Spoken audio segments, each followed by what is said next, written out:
Okay, so now I'm going to talk a bit about applications in AI. So here, first, visual application.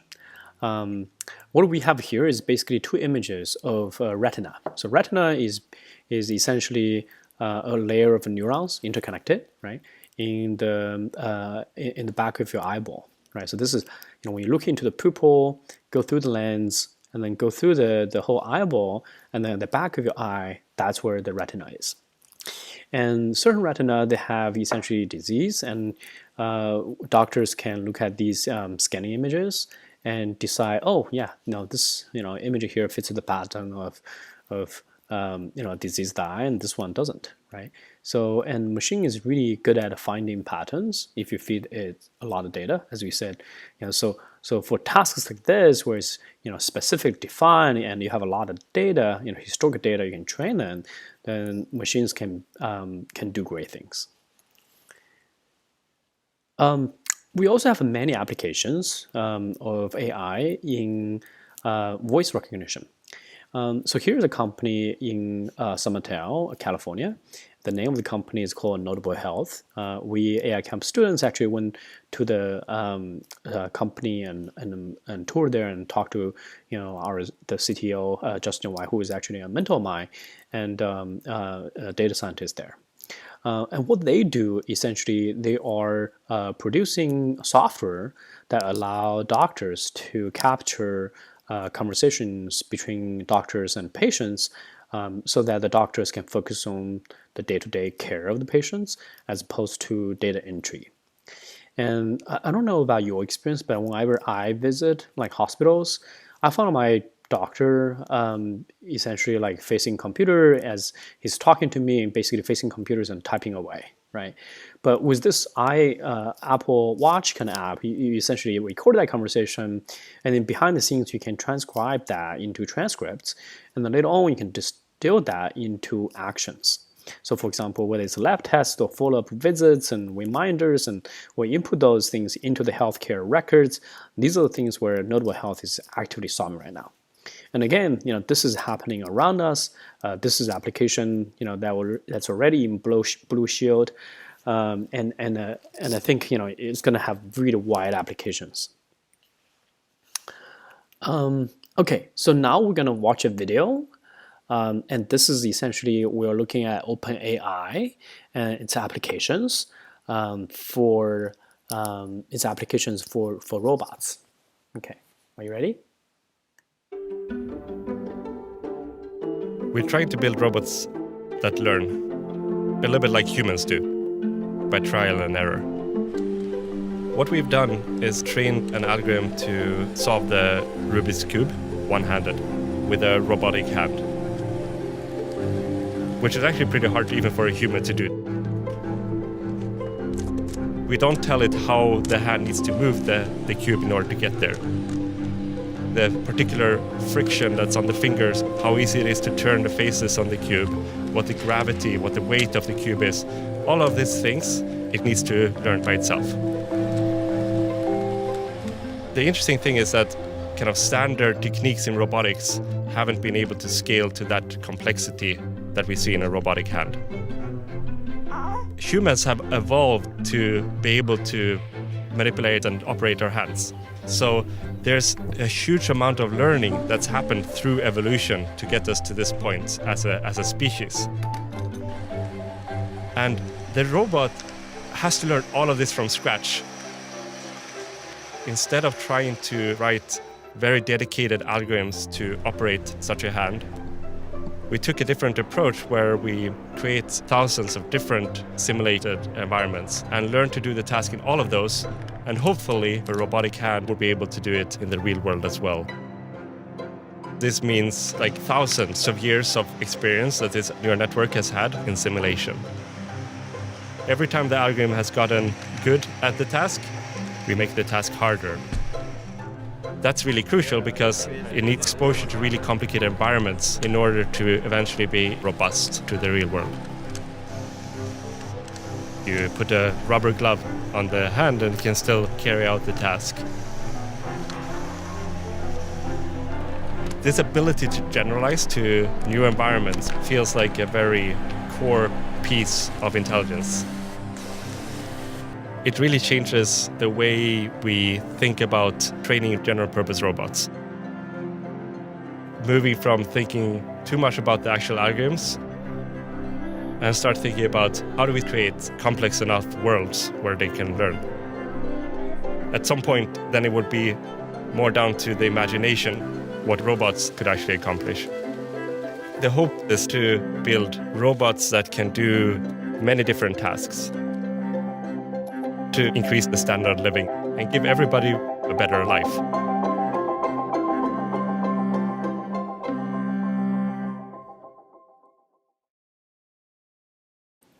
Okay, so we just watched about a 3-minute video of OpenAI, right? This is using reinforcement learning to train a robot hand to do really, really complex, require high dexterity movements. I think there are two things worthwhile to mention here. One is notice that the robot or the intelligent agent who's actually controlling the hand doesn't actually know anything about Newton's second law or the gravity or the friction, right? But as the video was saying, essentially the whole robot has to learn by experience, right? And this has profound application, for example, in simulation, that you don't have to, for example, understand the first principle, but you sort of like just understand the consequence of it, right? And they are actually creating a lot of these different environments for the robot to learn from, right?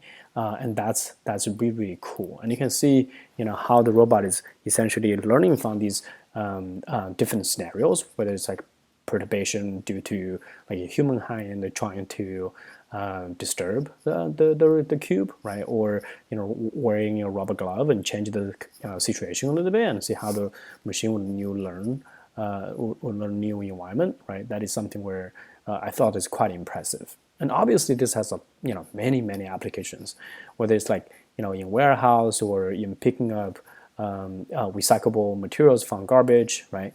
Or crafting new materials or arts even.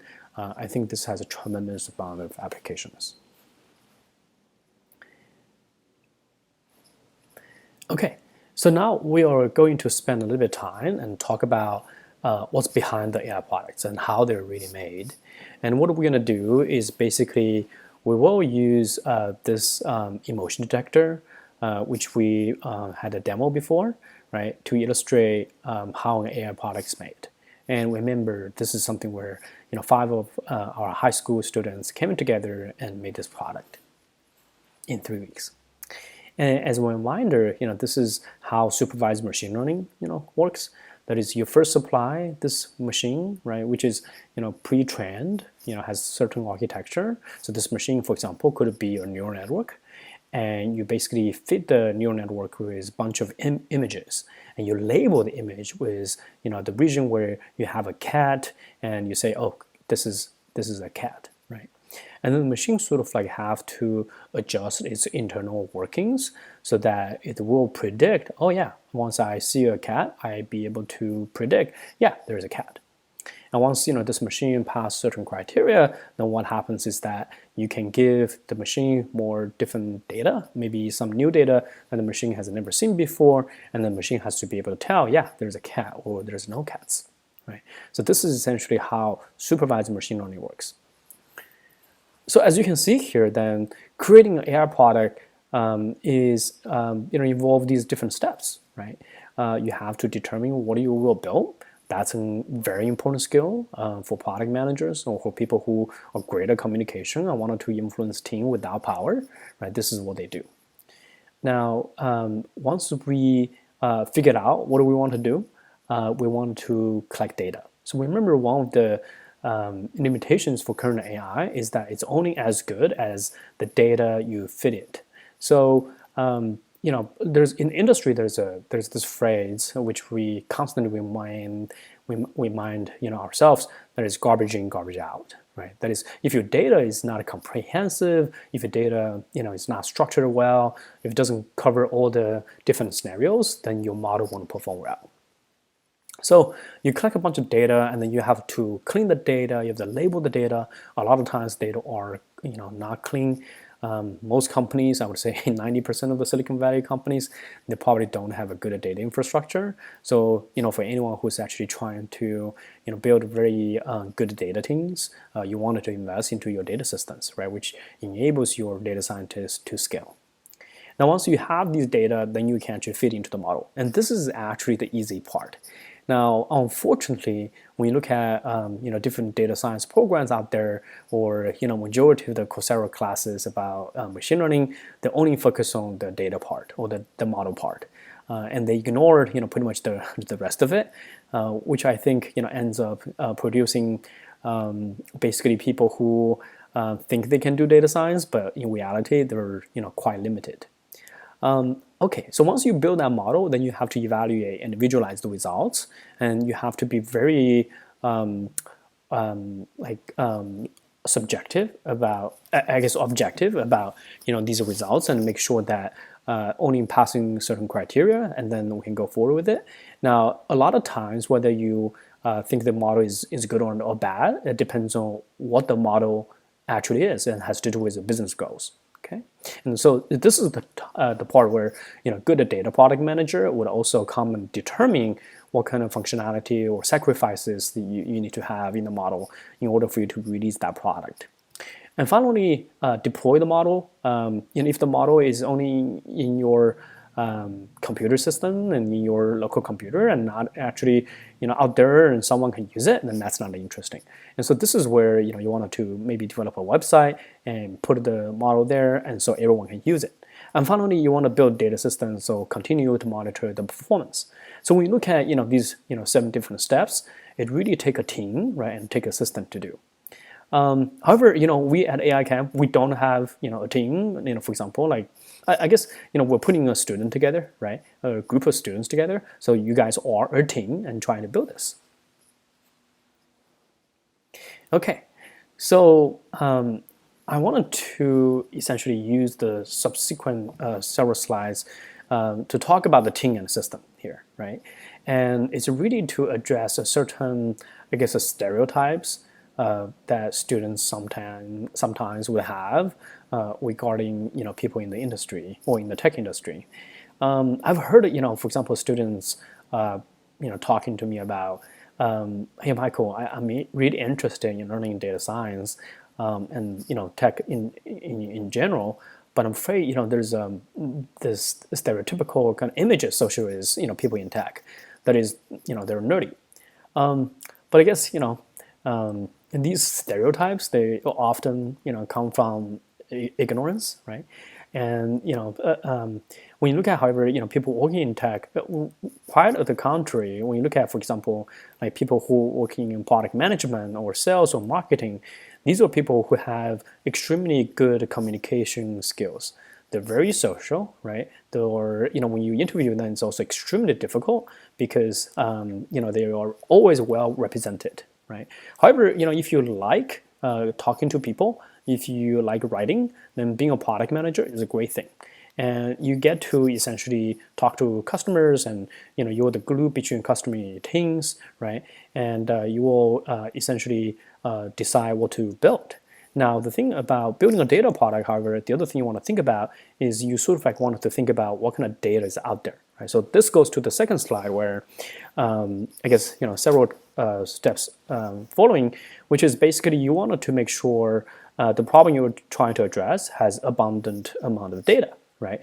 And traditionally, these are essentially managed by data engineers and data scientists, where they would essentially piping data from different systems together, so that you can have a data, quote unquote, warehouse that you can analyze data in a very centralized and scalable way, right? And these people, they essentially build, as I said, the data pipelines and data systems to help people. And the kind of skills you need in this case is a lot of programming. You don't have to understand a lot about statistics, but you do have to do a lot of programming, a lot of patience. Yeah. And clean data and label data, that's the function of jobs for data scientists. That's where you would actually try to look at the data, look at any data that doesn't fit the criteria, discard them, or maybe using sampling techniques to address the imbalance of data sets, right, as one example. And you have to label a lot of data. So as example, when we actually went ahead and built this emotion detector, we have to collect the data and label that data. So collect this valuable data set, we actually went around the office in StartX. So StartX is a great community from Stanford. They are essentially helping companies to scale, and they're an incubator. And we're essentially going around the office and asking people to pose for us. So they would make some emotion, maybe a happy kind of face, and then would write a program and capture images while they're smiling into the camera. We also used modern search engines. So for example, here we're looking at Bing API, and we are basically searching into Bing API for different images, and then we write scripts to parse these images and save them into disks. Okay, so here on the right-hand side, that's Python, right? And I guess we will teach these fundamental skills in the AI camp, and I guess one of the most important things is forming very good habits. So here, make sure you have documentation, for your functions. Make sure everything is written, in a very sort of like good syntax and good style. That's pretty important. Okay, and then once we collected thousands of images of an emotion, what we have to do is basically label these emotions, right? We have to, again, this is by this point you understand it, right? This is supervised machine learning. That is, you have to tell the machine, okay, in this image, there is this happy face that I want you to detect, right? So in this case, we're using this tool called Labelbox. Thank you, Labelbox. They were giving us for free use or for their tools. But this is a tool where you upload the images, and then you can essentially use the tool to quickly label images for different emotions. In this case, as I said, we labeled 5 different emotions. Okay, so once you label these data, that's actually the majority of the work. Then what you can do is start training the model. I'm going to skip this step because we're going to actually publish another video series about how to do object recognition in images. But long story short, we used YOLO, which is, I guess I can showcase that. What is YOLO? Yeah, it's right here. So this is an open source state-of-the-art real-time object detection. It's really, really, really fast.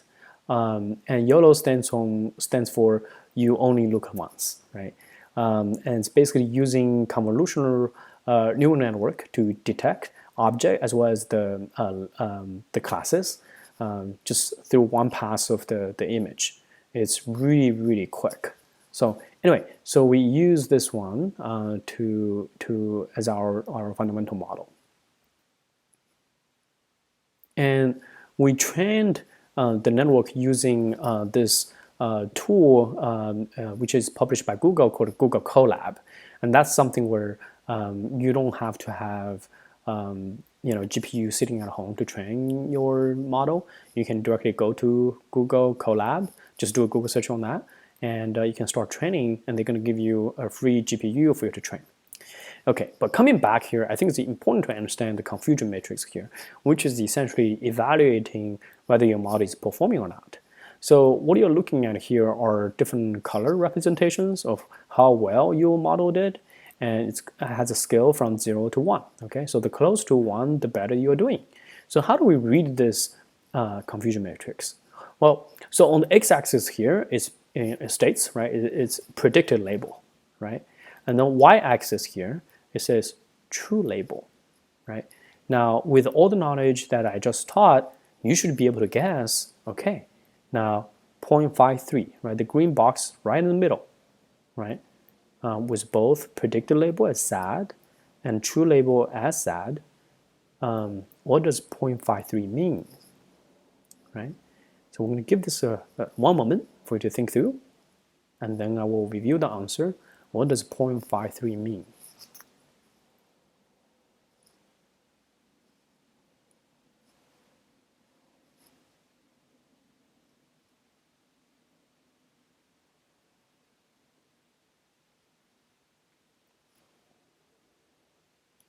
Okay, so you probably guessed it, right? 0.53 really means that you present a sad image, right, or image with sad faces to the algorithm, right? And then out of,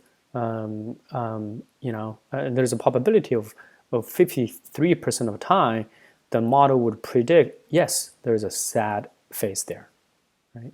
Now, 0.53, is that a good number? Well, that depends, but certainly it doesn't perform as well as, for example, happy images, right? Happy images, you predict correctly, the model predict correctly about 79% of the time. Now you might ask, okay, so then why, for example, sad is not performing that well compared to happy?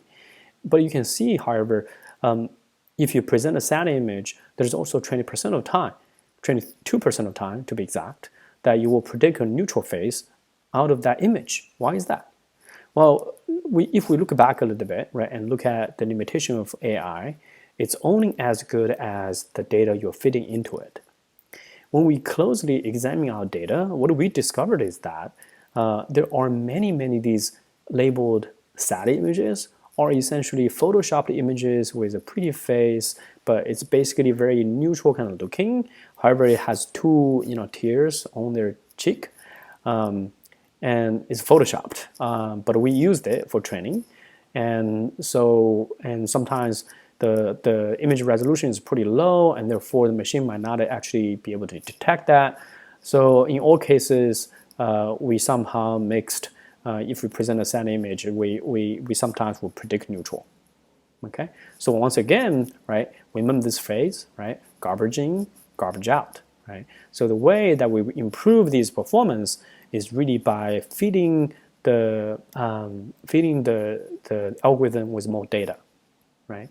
And right now, if you're looking at, for example, different companies, there's also saying in the industry that is data is the new oil, right? You're using this new oil to discover new things and to do new things. Okay, so finally, you also have to deploy the model, right, and serve to the customers. And this is where you have engineers coming in and help data scientists to deploy that. And I recommend using Python to do this because you're going to actually use Python to do a lot of data processing. Might as well use that for your web development. And there's this very simple kind of micro framework called Flask that you can use to develop it's good for small project to deploy your model, right? And you can go to this website called pythonanywhere.com and one click, and you can deploy just within a few seconds, you can deploy basically a Flask app into the internet, right? And you can code directly on their machine, so you don't have to deal with like AWS, manage like different computers, or put an Nginx in front of it and JUnitron behind it. These are the things, or UWSGI, application behind it. You don't have to deal with that at all, right? So this is really quick for you to jumpstart developing applications. And I encourage you, once you learn Python, you should go ahead and develop a website, because that's really when you think about whether you're going to be effective in in your future job or whatever. You always have to think about the lifecycle data, and by developing these different websites and stuff like that, you will get very proficient in terms of language and different data models and stuff like that, which makes you extremely effective and therefore capable.